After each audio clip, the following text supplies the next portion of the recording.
Salut à tous et bienvenue sur Colt et Gaulois. Comme chaque semaine, je suis très heureux de vous retrouver pour une nouvelle vidéo où nous allons continuer ensemble d'essayer d'analyser et de mieux comprendre la culture des armes à feu aux US et notamment dans l'état du Kentucky où je vis aujourd'hui. Alors, pour commencer cette semaine, j'avais d'abord envie de vous remercier tous, vous tous qui me regardez, parce que c'est vrai qu'en quelques semaines, malgré un sujet un petit peu très niche, un peu complexe, mes débuts dans la vidéo où je fais ce que je peux, je dirais, mais vous avez été quand même très nombreux à vous abonner, très nombreux à laisser des commentaires, très nombreux à laisser des likes.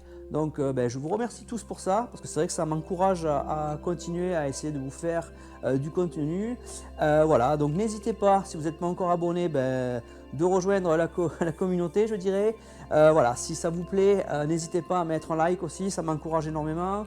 Et puis aussi, n'hésitez pas à commenter. Vous pouvez ne pas être d'accord avec moi, il n'y a aucun problème. Voilà, du moment que c'est fait dans le respect de tout le monde, je suis très heureux de vous lire, même si on a peut-être des avis divergents. C'est pas bien grave, je trouve que le débat c'est toujours constructif. Enfin bref, tout cela dit, on va se plonger dans la vidéo de cette semaine et nous allons continuer cette semaine notre top 10 des armes les plus insolites de l'histoire. Enfin, de ce que j'ai trouvé, il y en a tellement d'autres, mais en tout cas de un petit peu ce que j'ai regardé, il y en a tellement et tellement que j'en ai choisi certaines et peut-être que d'autres pourraient être tout autant dans ce classement, donc n'hésitez pas non plus à me le dire en commentaire.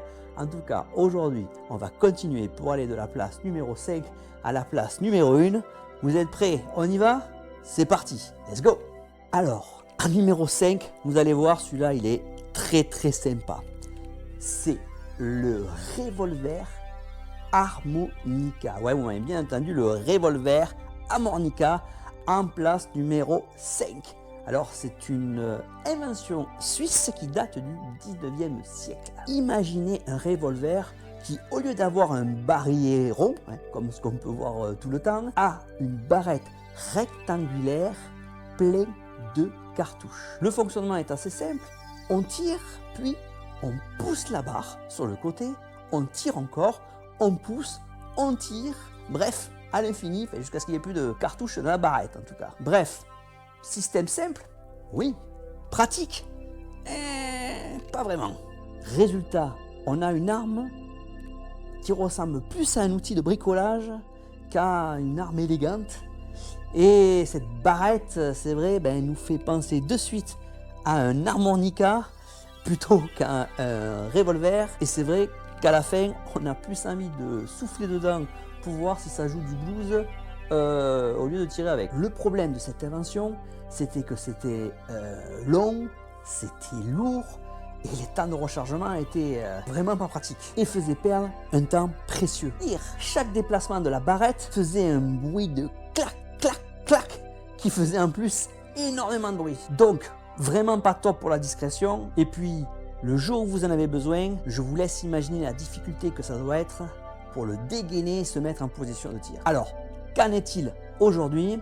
Eh bien, c'est une arme qui est extrêmement appréciée par certains collectionneurs, pas pour ses capacités de tir ou de précision, mais surtout parce que c'est une curiosité mécanique. Mais à l'époque, il faut le dire, l'immense majorité des utilisateurs et des tireurs préféraient un bon vieux Colt car il était beaucoup moins encombrant, beaucoup plus précis et en plus, on était moins ridicule quand on le présentait aux copains. Bref, une arme qui a marqué l'histoire, mais surtout pour son originalité. Allez, je vais essayer d'en trouver un, j'ai des progrès à faire en musique. Allez, vous êtes prêts? On y va pour le numéro 4.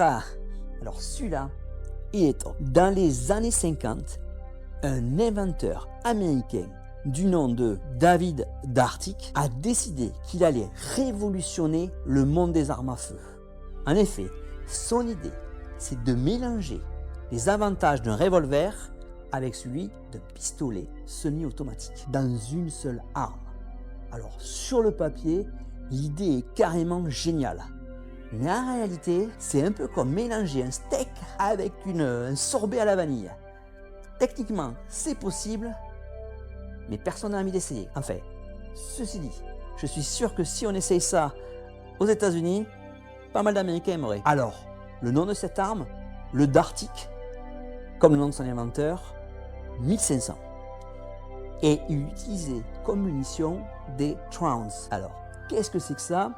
Comme vous pouvez le voir à l'image, ce sont des munitions triangulaires en plastique avec à l'intérieur logé une cartouche classique. Le but du triangle, accrochez-vous, permettre à la munition de glisser facilement par un barillet ouvert sur le côté et de s'empiler comme des parts de pizza à l'intérieur du chargeur. Alors oui, c'est aussi bizarre que ça en a l'air. Le problème, c'est que les Trons avaient une fâcheuse tendance à se bloquer, à mal s'aligner. Bref, c'était une catastrophe. Et le Dartic, il ressemblait quand même quelque chose à une espèce de gros jouet plutôt encombrant. Bref, après avoir essayé, bien souvent, les tireurs préféraient revenir à un bon vieux Colt ou un Smith & Wesson. Mais Dartic, il y croyait tellement en son invention qu'il a essayé d'inventer un kit pour l'adapter sur n'importe quel revolver ou pistolet.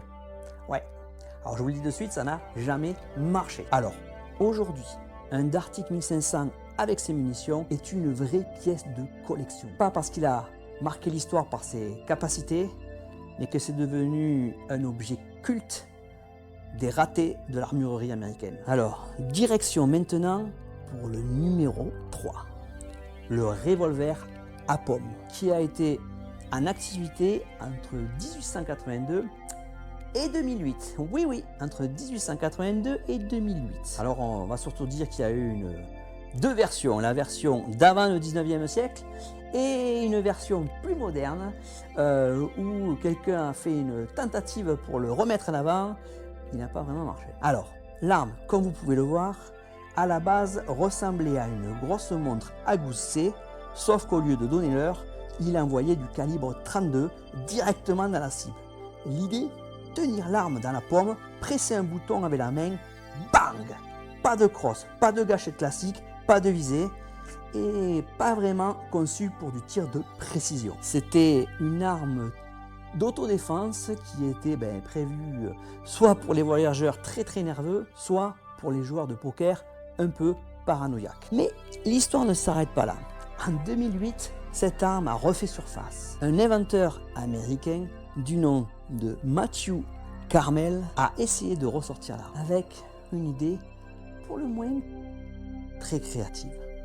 En effet, il voulait que les personnes âgées ou les personnes souffrant d'arthrite puissent utiliser une arme qui soit très facile pour eux et qui demande peu de manipulation.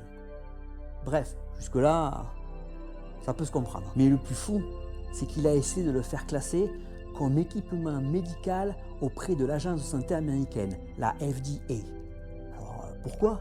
Tout simplement que si l'appareil était reconnu comme un dispositif médical, il pouvait être prescrit et remboursé par les assurances santé américaines et voire même par Medicare et Medicaid, l'équivalent de notre sécurité sociale en France pour les États-Unis. Oui, vous m'avez bien entendu, ça aurait été un pistolet prescrit par le médecin et remboursé par la Sécu version américaine. Vous allez me dire, mais est-ce que ça a marché? Non, même les US, si des fois ils peuvent vous étonner, sur ce coup-là, non, c'est pas passé. Et cette arme version moderne a disparu.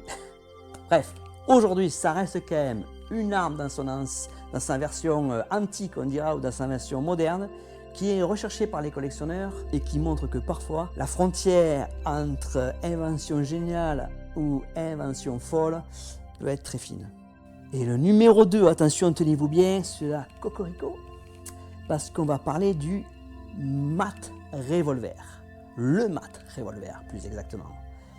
Alors, c'est une invention qui date de la guerre de sécession, côté des Confédérés, et on doit cette invention à un inventeur français, le docteur Jean-Alexandre Lemat, un médecin et inventeur donc d'origine française, qui avait décidé d'inventer l'arme de poing ultime. Résultat, un revolver de cavalerie pas comme les autres, adopté par plusieurs officiers sudistes, mais qui aurait parfaitement convenu à un pirate de l'espace steampunk. Son idée géniale ou folle, selon le point de vue, un barillet de 9 coups en calibre 42, soit déjà plus que la plupart des armes de poing de l'époque.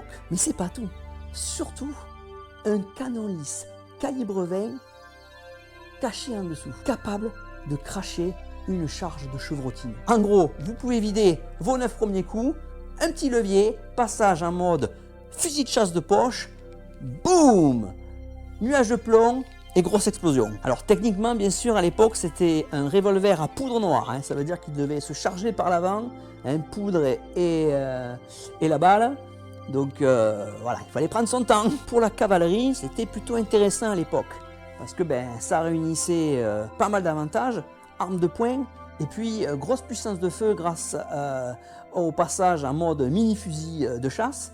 Comme il y avait quand même beaucoup de capacité pour l'époque, il n'y avait pas de problème de rechargement en plein milieu de combat, quoi. Le gros problème qu'il y avait, c'est que c'était une arme qui était extrêmement lourde, très peu maniable et pas vraiment équilibrée. Alors, pas du tout idéal pour un duel rapide, mais si c'était pour semer la panique chez l'adversaire, ça pouvait marcher. Alors, petite anecdote quand même. Le mat était un proche par alliance à un grand général confédéré, ce qui a probablement aidé au fait que quelques commandes de son arme ont été passées et que certains officiers de cavalerie l'ont eu entre les mains. L'histoire dit aussi que certains s'en seraient servis pour partir à la chasse. Ouais, car après tout, quand on part au combat, si à la fin on peut revenir avec un canard en plus, c'est pas trop mal, non? Alors aujourd'hui, vous en doutez, les originaux coûtent une petite fortune auprès des collectionneurs. Ça reste un exemple qu'un inventeur hésite entre un revolver et un fusil de chasse et qu'à la fin il n'arrive pas à trancher et il se dit pourquoi pas faire les deux en un. Et là on va s'attaquer au numéro 1. Et cocorico les gars, cocorico parce que c'est la France qui a cette première position. Enfin c'est moi qui l'ai décidé. Mais bon, vous allez me dire si vous pensez pas qu'il vaut quand même. Celui-là il est vraiment sympa. Le revolver Apache, inventé aux alentours de 1870. Fin du 19e siècle, les rues de Paris n'étaient pas forcément plus sûres qu'aujourd'hui. Et certains voyous, surnommés les Apaches, ont une idée plutôt géniale. Et ils ont inventé quelque chose qui montrait leur polyvalence. Le revolver Apache, c'est un peu l'ancêtre du couteau suisse, mais version bagarre de rue. Un mélange improbable entre un revolver sans canon, un coup de poing américain et un petit couteau pliant. Côté tir, il utilisait un petit barillet de calibre 7 mm à broche. Pas de canon, donc pas de précision. À plus de 2 mètres, vous aviez autant de chances de toucher la cible que de décrocher un prix à la fête foraine. Mais à bout portant, c'est une autre histoire. L'originalité venait surtout du principe que tout se repliait. Exactement comme un couteau suisse. Les anneaux coups de poing se rabattaient, l'alarme se repliait dans la poignée et le barillet pivotait. Le tout quand c'était rangé formait un paquet compact qui était facile à dissimuler dans un manteau, ou parfait pour surprendre un adversaire ou pour mener un entretien musclé avec plusieurs arguments en même temps. Un coup de lame, un coup de poing américain ou un coup de feu. Alors, à préciser que cette arme n'a jamais été utilisée a priori par aucune armée dans le monde, ni par aucune police. C'était vraiment l'arme de prédilection des bandes urbaines, qu'il aimait pour sa capacité à intimider autant qu'à blesser. On rend compte même que, juste de le voir sorti, beaucoup décampaient. Alors aujourd'hui, le revolver Apache est devenu un objet de collection rare, surtout dans son état d'origine. Il reste dans l'imaginaire collectif comme la boîte à gifs ultime du 19e siècle. Un concentré de créativité douteuse et d'efficacité brutale. Et voilà, c'est fini pour ce top 10. Alors dites-moi ce que vous en pensez, dites-moi quelle est l'arme que vous avez préférée en commentaire. Et surtout, si vous en connaissez d'autres, n'hésitez pas en commentaire. Il y en a beaucoup d'exemples de ce type d'arme un peu folle tout au long de l'histoire. Je ferai d'autres top 10. Parce que je trouve que c'est sympa de voir ce que certains ont été capables d'inventer. Et que même si ça n'a jamais marché, on pourra toujours dire que c'était toujours intéressant de voir ce que certains ont essayé de faire. C'est comme ça qu'on invente des fois des choses nouvelles par la créativité. Bref, si vous avez des idées de nouvelles armes peut-être qu'on pourrait inventer ensemble, n'hésitez pas en commentaire. Moi, je vous dis passez une bonne semaine et je vous retrouve la semaine prochaine pour une nouvelle vidéo. En attendant, passez une très bonne journée, très bonne semaine et à bientôt. Ciao! Chou!